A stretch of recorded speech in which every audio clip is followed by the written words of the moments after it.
8'de Sağlık'ta şimdi konuğumuz kişisel gelişim uzmanı Murat Tunalı. Hocam hoş geldiniz. Hoş bulduk, Nasılsınız? merhabalar. Teşekkür ederim, Hoş iyi misiniz, geldiniz. nasılsınız? Bugün ilginç konularımız var yine. Evet. Çok yaygın olarak gördüğümüz, bazen sokak röportajlarında bile insanların söylediği bir şey var. Mutsuzuz Evet. veya depresyondayız. Gerçekten bu kadar mutsuz muyuz veya bu kadar yaygın olmasının sebebi ne bunun? Bir kere tanımlama hatasına düşüyoruz toplum olarak. Çünkü ben mesela danışmanlık yaparken bunu çokça işliyorum. Bana ben çok mutsuzum dediği zaman kişi önce kavram kargaşasını ortadan kaldırttırıyorum. Mesela tatminsizlikle biz mutsuzluğu karıştırır hale geliyoruz. Duygusal tatmin, maddi tatmin, sosyolojik tatmin, birçok noktada tatmin sınırlarımız var bizim. Ve bu tatmin sınırlarına değemediğimizde mutsuzum. Hemen direkt kestirip atıp mutsuzum diyoruz. Şimdi şöyle bir şey var. Genel olarak insanlar hayal ettikleri hayatla, hani derler ya, hayaller Paris, hayatlar Güngören. Şimdi hayatları, şimdi Güngören ilçemize de haksızlık etmeyelim. Gerçekten ben oralara gidip görüyorum. Güzel bir ilçemiz bu arada, istisna olarak belirtelim. Ama Paris'te kıyaslandığı zaman otomatik olarak insanlar şey yapıyorlar, bir metafor güncellemesi yapıyorlar. Niye bizim hayal ettiğimizle hayatımız örtüşmüyor ve bu yüzden dolayı da mutsuzuz? Şimdi bakın, bunun nedeni hayatımızı hep bir beklenti üzerine kurguladığımız içindir. Şu sınavı geçersem, başarılı olursam çok mutlu olacağım.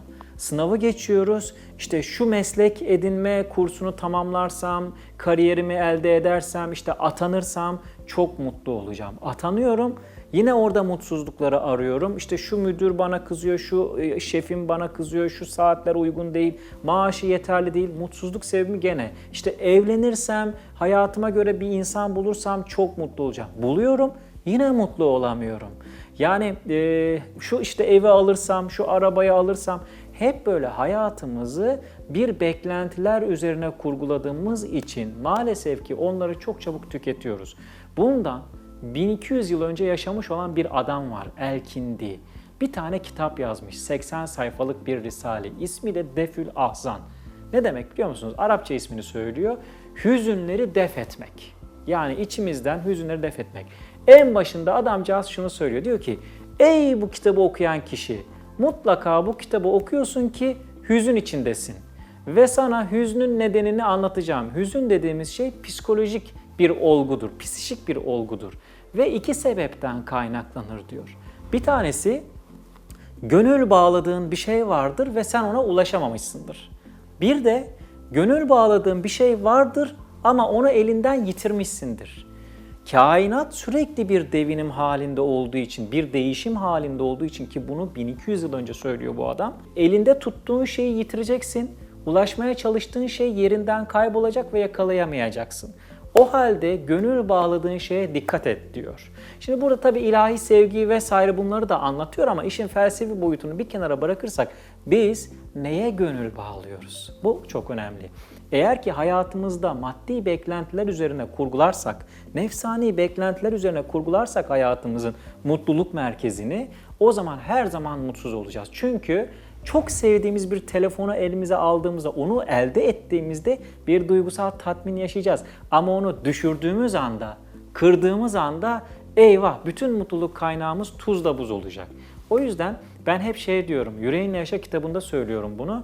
Mutluluğu pamuk ipliklerine bağlama, mutluluğu zincirlere bağla. Çok kolay kırılabilen, kopabilen, iradesi başkasının elinde olan şeylere bağlama diyorum. Eğer ki sen mutluluğunu basit şeylere bağlarsan çok kolay mutlu olursun. Bunun da nedeni nasıl olacak? Hayatta beklentilerimiz. Beklentilerimizi olabildiğince kendi merkezimizden olabildiğince düşük tutarsak çok kolay mutlu oluruz. Yani bu illaki bir şeyleri elde edince mutlu olmak değil. Zannediliyor ki mutluluk bir gidilecek olan, varılacak olan bir menzil. Hayır, mutluluk zaten yaşam üzerinde yürürken de bir yolculuk halidir. Giderken de mutlu oluyoruz. Ve çok enteresan, insanlar başarı ve mutluluğu ikisini aynı anda eş dengede görüyorlar. Bu da çok yanlış bir algı. Mesela çok başarılı insanlar, çok mutlu insanlar değildir. Özellikle danışmanlık yaptığım insanlara baktığımda sosyoekonomik durumu çok iyi olmasına karşın, maddi hiçbir sıkıntısı olmamasına karşın yine de mutsuzlar. Yani mutluluğu bazen maddi yeterliliği olmayan, küçük hayatları olan insanların hayatına bakarak, ibret alarak onların yaşamlarının yavaşlığı, durağanlığı, daha az hareketliliği cezbeder. Hatta çoğumuz arada da konuşmuştuk bilirsiniz. Herkesin bir kaçma noktası vardır. Bir gün evi, arabayı satıp sahil kasabasına, bir köye yerleşeceğim. Bu aslında nedir biliyor musunuz? Mutluluğu sürekli erteliyoruz, farklı yerlere bağlıyoruz. Hareketli hayatımızın içerisinde de mutluluk var. Bugün metroya indiğinizde 1 milyon insan aynı anda o tarafa gidiyor, 1 milyon insan bu tarafa geliyor. Ve bu hareketliliğin içinde mutluluğu bulmak sadece 10 saniye. Çok güzel bir enstrüman çalan bir beyefendinin, bir hanımefendinin işimizin telaşında 10 saniye değil, 1 dakika, 2 dakika beklesek çok güzel mutlu olabiliriz oysa ki.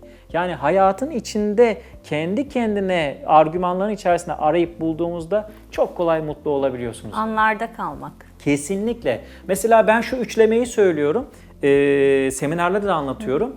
Benim için zamana can, hayata heyecan kat kavramı 3 şekilde gerçekleşiyor. Şu anda sizinle ve izleyicilerimizle konuşuyorum ya, benim için hayatımın en önemli insanı sizsiniz. Şu anda TV8 stüdyolarındayız ya, bu stüdyo, bu 4 var benim hayatımın en önemli yeri. Ve yaptığım şey nedir? Konuşmak. Evet. Hayatımın en önemli işi. Eğer gerçekten mutlu olmak istiyorsanız bu üçlemeye dikkat edin. Küçücük bir çocukla bile konuşurken o hayatınızın en önemli insanı ve hayatınızın en önemli işi ve hayatınızın en önemli yeri olarak baktığınızda bütün insanlara değer verdiğiniz için, muhatap olduğunuz işe değer verdiğiniz için, yere, konuma değer verdiğiniz için aslında kendinize değer veriyor oluyorsunuz.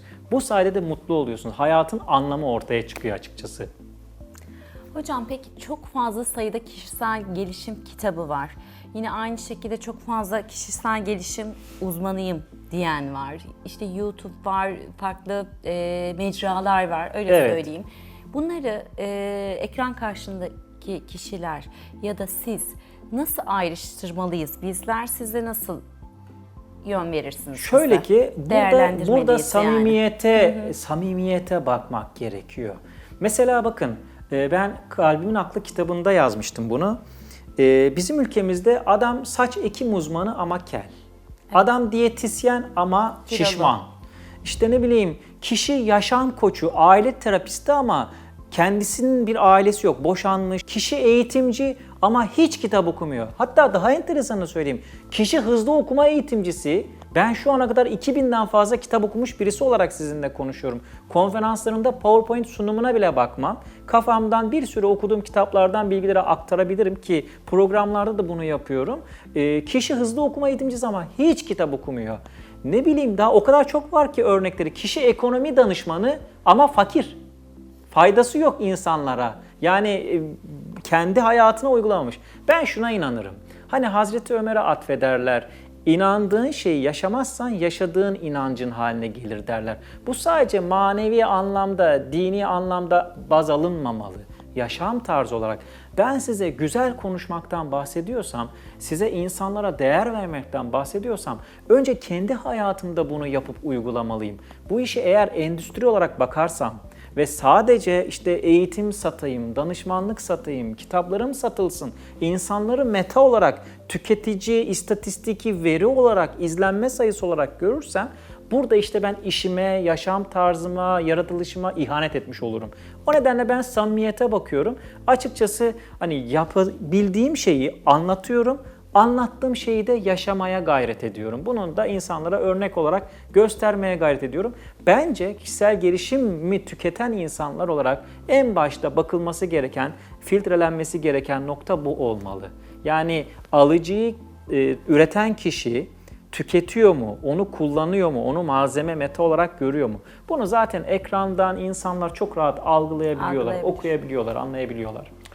Bu sadece kişisel gelişim uzmanları için de değil. Son zamanda çok fazla tabir var artık. Yani ilişki koçu, mentor, yaşam koçu, danışman. Evet. O kadar çok versiyonu çıktı ki hiç bilmediğim titirler var artık şeyde. Evet. Ben de güzellik sektöründeyim aynı şekilde. Güzellik sektöründe de var.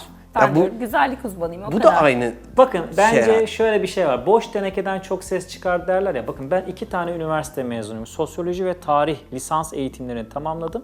Eğitim bilimlerinde yüksek lisans yaptım. Aynı zamanda aile danışmanlığı eğitimini de tamamladım. Yani 450 saat eğitim aldım. Şimdi bunların hiçbirisini söylemenin bir alemi yok insanlara bir fayda sağlamıyorsa. Siz bana kişisel gelişim uzmanı olarak ithaf ediyorsunuz ve bunu söylüyorsunuz. İnsanı geliştirmek bence kişisel gelişme değil, toplumsal gelişim olmalı bunun ifadesi. Çünkü sosyolojik olarak hepimizin gelişmeye ihtiyacı var. Ama gelişmeye ihtiyacı var diyen insanlar da kendilerini geliştirmeli. Bir annenin çocuğuna, babanın çocuğuna hadi bakalım dersini çalış derken ben unumu eledim, eleğimi astım. Artık benim ihtiyacım yok dersek olmaz. Aynı şey biz eğitimciler için de geçerli.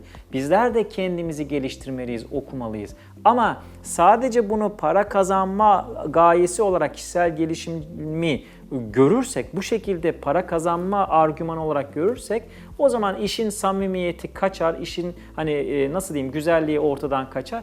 Buna bakarak aslında ayırt etmek gerekiyor. Yoksa sadece kişisel gelişim, ilişki koçu vesaire eskiden bunların hepsini yapan toplumda üstelik ücretsiz yapan insanlar varmış. Mesela filanca mahallede hem akıl danıştığınız hem ayağınızın çıkığını düzelten hem kolunuzun bertini düzelten teyzeler, amcalar vardı. Çok güzel masal, hikayeler anlatırdı. Hatta çok sevilen dizilerde bu kişilerden böyle karakterler vardır.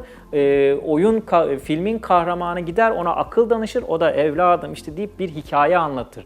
Aslında bu görevi görüyor kişisel gelişim argümanları. Ama biz tabii ne kadar alabiliyoruz, ne kadar eleyebiliyoruz, kendi hayatımızda ne kadar suistimal ettiriyoruz buna bakmak gerekiyor. Kesinlikle. Hocam çok teşekkür ederiz. Ben teşekkür Ağzınıza ediyorum. sağlık. Güzel sohbet Sağ olun. oldu. Ağzınıza sağlık. 8'de Sağlık'ta konuğumuz Murat Tunalı'ydı. Çok güzel bir sohbet oldu. Şimdi 8'de Sağlık kaldığı yerden devam ediyor.